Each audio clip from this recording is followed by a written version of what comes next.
أما بعد أعوذ بالله من الشيطان الرجيم بسم الله الرحمن الرحيم وإذ يمكر بك الذين كفروا ليثبتوك أو يقتلوك أو يخرجوك ويمكرون ويمكر الله والله خير الماكرين صدق الله العظيم.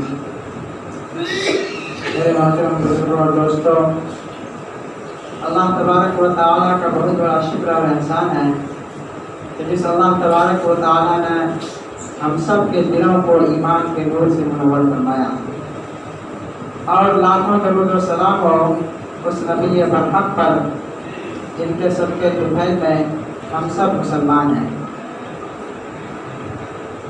پچھلے جمعے کو یہ بات آ گئی تھی کہ جب کافروں نے مسلمانوں کو خوب ستانا شروع کر دیا اور ایمان لانے والوں کو خوب ستایا گیا، پریشان کیا گیا، تو نبی اکرم صلی اللہ علیہ وسلم کے اشارے سے سب سے پہلے 12 لوگوں کی جماعتوں میں ہجرت کی اور ان کے بعد 86 لوگوں کی جماعتوں میں ہجرت کی۔ لیکن آپ صلی اللہ علیہ وسلم نے ابھی ہجرت کا ارادہ نہیں فرمایا تھا۔ اس مرتبہ جو مجھے بتانا ہے اور عرض کرنا ہے وہ نبی اکرم صلی اللہ علیہ وسلم کی ہجرت کے بارے میں بتانا ہے۔ ہجرت کا معنی ہوتا ہے اللہ اور اللہ کے رسول کے احکام اور ان کے فرمان کے مطابق اگر چلنے نہ دیا جائے تو اپنے گھر بار کو چھوڑ دینا اور کسی ایسی جگہ کو تلاش کرنا جہاں پر اللہ تبارک و تعالیٰ کے احکام کو ادا کر سکے۔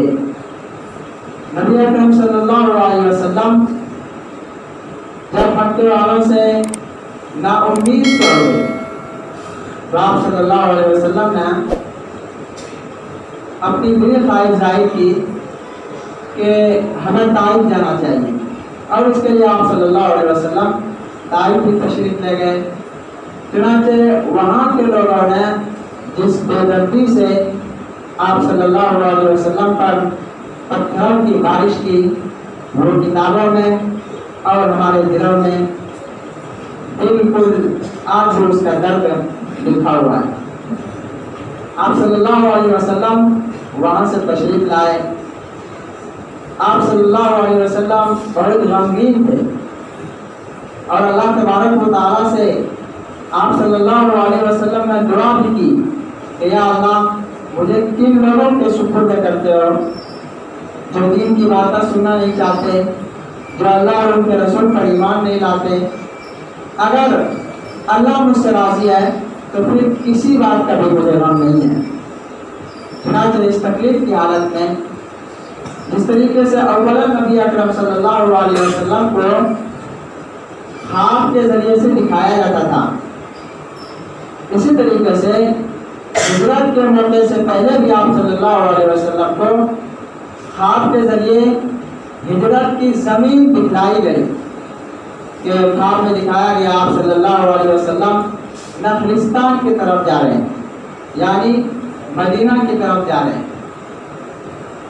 آپ صلی اللہ علیہ وسلم کی ہجرت سے پہلے ہی جیسا کہ صحابہ رضی اللہ عنہم اجمعین ہجرت کرتے تھے تو کافروں کو معلوم ہو جاتا یہ شخص ہجرت کرنے والا ہے، تو کسی بھی قسم کی مال میں تکلیف دینے میں وہ کمی نہیں کرتے۔ چنانچہ صہیب رومی نے جب ہجرت شروع کی اور ارادہ کیا کہ میں ہجرت کروں گا، تو وہ روم کے رہنے والے تھے اور مکہ میں رہ رہے تھے، تو مکہ والوں نے کہا کہ تم تو خالی ہاتھ آئے تھے اور یہاں سے مال دولت سب لے کے ہجرت کرو گے، اگر تمہیں ہجرت پر جانا ہی ہے، ہجرت کرنا ہی ہے تو ایک کام کیجئے، تنے تنہا چلے جائیے۔ چنانچہ صہیب رومی نے سب کچھ چھوڑ دیا۔ آپ صلی اللہ علیہ وسلم کو جب خبر پہنچی کہ اس طریقے سے ہوا ہے، آپ صلی اللہ علیہ وسلم نے فرمایا صہیب رومی نے سب کچھ چھوڑ کے بھی سب کچھ کما لیا۔ کیوں؟ اس لیے کہ دنیا کی زندگی بہرحال فانی ہے، ختم ہونے والی ہے، اور آخرت کی زندگی ہمیشہ ہمیشہ کے لیے ہے۔ تو نبی اکرم صلی اللہ علیہ وسلم نے بھی ہجرت کا ارادہ فرمایا، تو کسی طریقے سے کافروں میں بھنک لگ گئی، اور جس طریقے سے وہ سازشیں رکھتے تھے اسی طریقے سے دار الندوہ ایک مکان کا نام تھا، وہاں پر کافی لوگ جمع ہوتے تھے اور جو کام کرنا ہوتا تھا اس پر مشورہ کیا کرتے تھے۔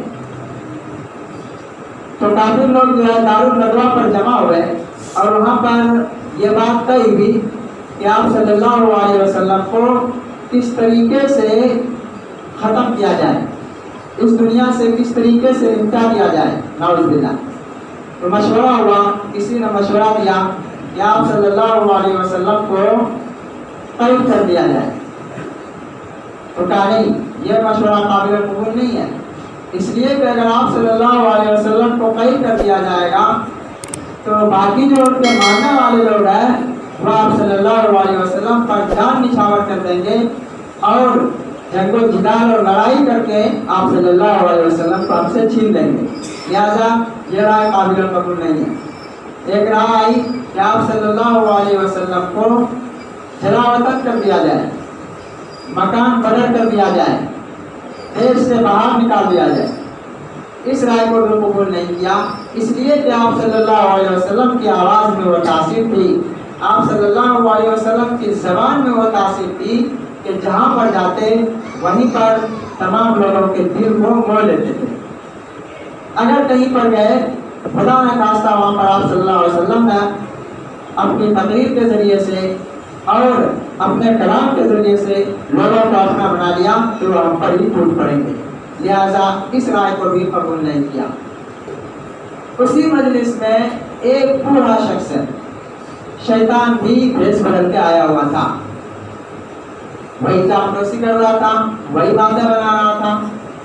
اور آپ لوگ جانتے ہیں کہ ابو جہل جس طریقے سے حضرت موسیٰ علیہ السلام کے زمانے کا بادشاہ فرعون تھا، اور جس طریقے سے وہ حضرت موسیٰ علیہ السلام کے دشمن تھے، اسی طریقے سے ابو جہل اس امت کا فرعون ہے۔ ابو جہل بھی اس مجلس میں موجود تھا۔ ابو جہل نے کہا کہ یہ تمام چیزوں سے اچھا ہے کہ اگر آپ صلی اللہ علیہ وسلم کو کچھ کرنا ہی ہے تو نعوذ باللہ قتل کر دیا جائے۔ اس پر جو ہے شیطان شاباشی دیتا ہے، کہتا ہے واہ واہ، اس سے اچھی کوئی رائے نہیں ہو سکتی، اگر قتل کر دیا جائے گا تو ہمیشہ ہمیشہ کے لیے بات ختم ہو جائے گی۔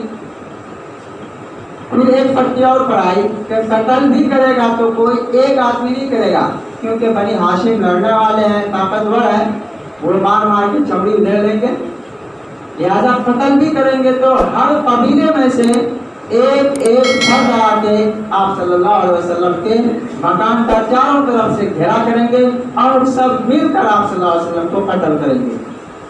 آپ صلی اللہ علیہ وسلم کے خاندان والوں کو اگر لڑنا ہوگا تو تمام قبیلوں سے لڑنا ہوگا، لہٰذا وہ لڑ نہیں پائیں گے۔ بات رہے گی دیت کی تو دیت ہم سب وہ جمع کر کے دے دیں گے سب مل کے۔ تو یہ قرارداد پاس ہوئی۔ ادھر آپ صلی اللہ علیہ وسلم کو حضرت جبرائیل علیہ السلام نے تمام باتیں بتا دی کہ اس طریقے سے کفار مکہ کرنے والے ہیں۔ آپ صلی اللہ علیہ وسلم نے عین دوپہر کے وقت اپنے گھر سے نکلے اور حضرت ابوبکر صدیق رضی اللہ عنہ کے پاس گئے اور ہجرت کی خوشخبری دی کہ ابوبکر ہمیں جو ہے مکہ چھوڑ کے یہاں سے مدینہ جانا ہے۔ حضرت ابوبکر رضی اللہ عنہ جیسے یہ خبر سنی تو خوشی سے رونا پڑے۔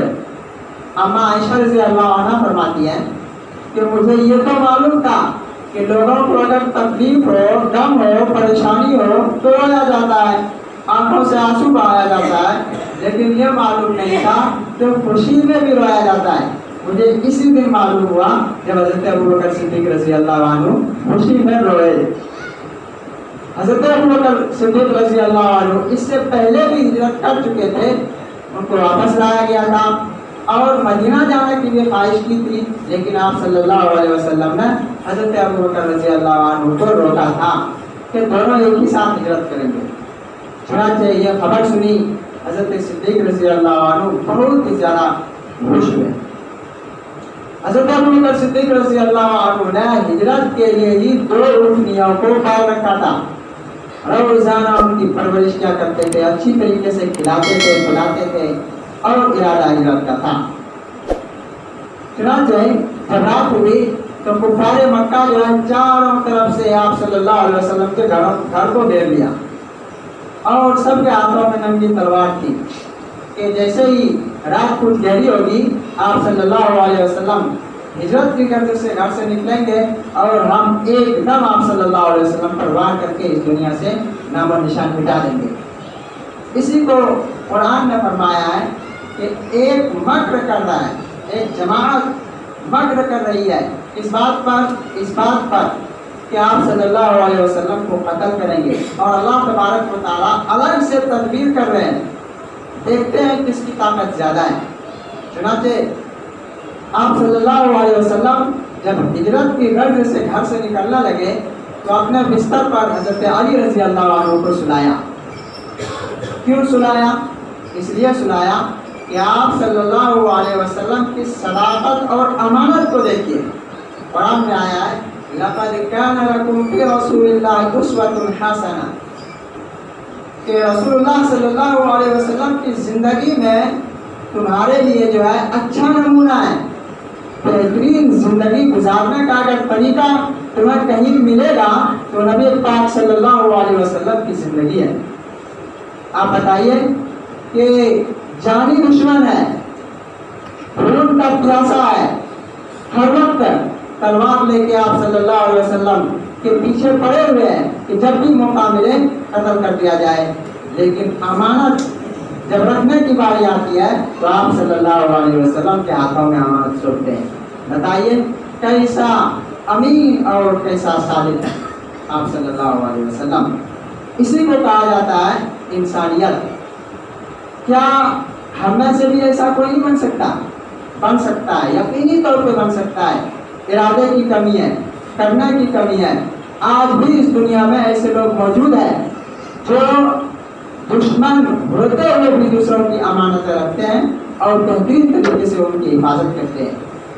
آپ صلی اللہ علیہ وسلم نے حضرت علی کو فرمایا کہ آپ میرے بستر پہ سو جائیے، آپ کو کوئی تکلیف نہیں پہنچے گی، اور صبح جن کی امانتیں ہیں ان کو دے کے آپ کی ہجرت کر دینا۔ آپ صلی اللہ علیہ وسلم یہ کہہ کر اپنے گھر سے تشریف لے گئے۔ باہر نکلے تو دیکھتے کیا ہے کہ چاروں طرف سے کفار اپنے ہاتھوں میں ننگی تلواریں لیے ہوئے ہیں اور خون کے پیاسے ہیں۔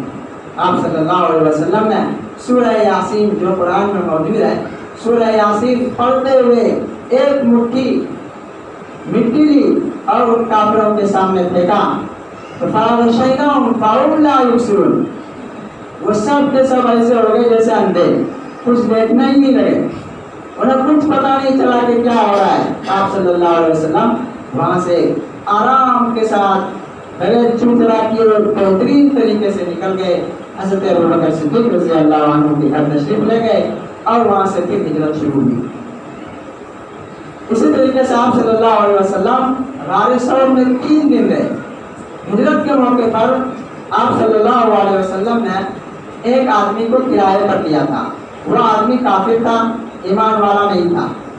اصل بات یہ ہے کہ آپ صلی اللہ علیہ وسلم کی زندگی میں اور آپ صلی اللہ علیہ وسلم کے واقعات میں ہر ایک میں کچھ نہ کچھ مسئلے مسائل اور زندگی گزارنے کے طریقے ملتے ہیں۔ آپ صلی اللہ علیہ وسلم نے ایک کافر کو اجرت پر لیا راستہ دکھانے کے لیے۔ اس سے مسائل علماء نکالتے ہیں کہ اگر کوئی کافر بھروسہ مند ہے تو ان سے معاملہ کیا جا سکتا ہے خفیہ راز میں بھی، جیسے کہ آپ صلی اللہ علیہ وسلم نے ہجرت کے موقع پہ ایک کافر کو راستہ دکھانے کے لیے متعین کیا اور انہوں نے آپ صلی اللہ علیہ وسلم کو مختصر راستے کے ساتھ مدینہ پہنچایا۔ تو آپ صلی اللہ علیہ وسلم کو لے کر وہ آدمی اور حضرت ابو بکر صدیق رضی اللہ عنہ غار ثور تک پہنچے۔ وہاں پر آپ صلی اللہ علیہ وسلم 3 دن قیام کیا، پھر وہاں سے تشریف لے جانے لگے مدینہ۔ راستے میں ام معبد کا خیمہ ملتا ہے۔ ام معبد ایک عورت تھی جو راستے میں مسافروں کو پانی یا ستو لسی وغیرہ پلایا کرتی تھی۔ وہاں پر آپ صلی اللہ علیہ وسلم تشریف فرما ہوئے اور بھوک بہت زیادہ لگ رہی تھی. حضرت ابوبکر صدیق رضی اللہ عنہ سے فرمایا کہ کچھ کھانا پینے کا انتظام کیجیے. تو حضرت ابوبکر صدیق رضی اللہ عنہ نے دیکھا کہ ایک بکری بالکل سوکھی ہوئی بیٹھی ہے, نہ تھن میں دودھ ہے, بالکل کھانا پینے کا بھی جیسا کوئی انتظام نہیں ہوتا, ایسے ہی وہ بکری سوکھی ہوئی تھی. آپ صلی اللہ علیہ وسلم نے ہم سے کہا, فرمایا کہ کیا دودھ پینے کی اجازت ہے؟ تو بکری والے نے کہا تو یہ تو کافی دنوں سے بیمار کیا ہے اور اس میں دودھ بھی نہیں ہے.